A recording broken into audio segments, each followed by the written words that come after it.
तख्लीक किसी हद की मोहताज नहीं होती है। सदियों पहले मीर गालिब ने, मीरा ने और कबीर ने जो कुछ भी लिखा था उसकी मानवियत आज पहले से कहीं ज़्यादा है। मुमताज़ शायर मंदर भोपाली ने 36 साल पहले एक गीत लिखा था, मुझको अपने बैंक की किताब दीजिए। इन दिनों सोशल मीडिया पर खूब वायरल हो रहा है। जंतर मंतर के एहतजाज में भी इसकी खूब पैरोडी की गई। आप भी सुनिए मंदर भोपाली की ज़बान से ये खूबसूरत गीत। दो बंद पेश कर रहा हूँ, समाप्त करिएगा।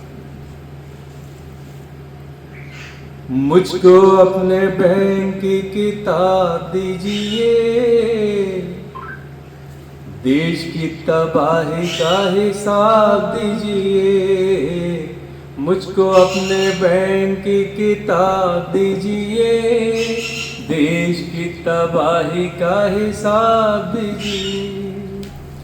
गांव गांव जख्मी फजाएं हो गई, जहरीली घर की हवाएं हो गई, महंगी शराब से दवाएं हो गई।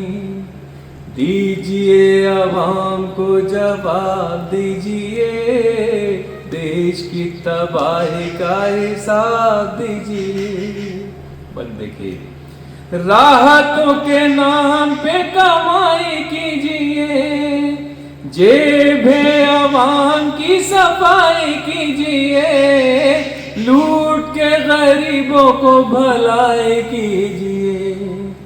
कुछ तो निगाहों को हिजाब दीजिए, देश की तबाही का हिसाब दीजिए। मुझको अपने बैंक की किताब दीजिए, देश की तबाही का हिसाब दीजिए।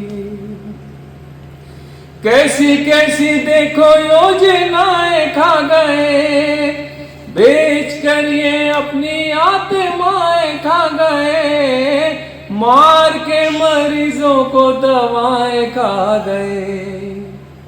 इनको पद्मश्री का खिताब दीजिए, देश की तबाही का हिसाब दीजिए। मुझको अपने बैंक की किताब दीजिए, देश की तबाही का हिसाब दीजिए।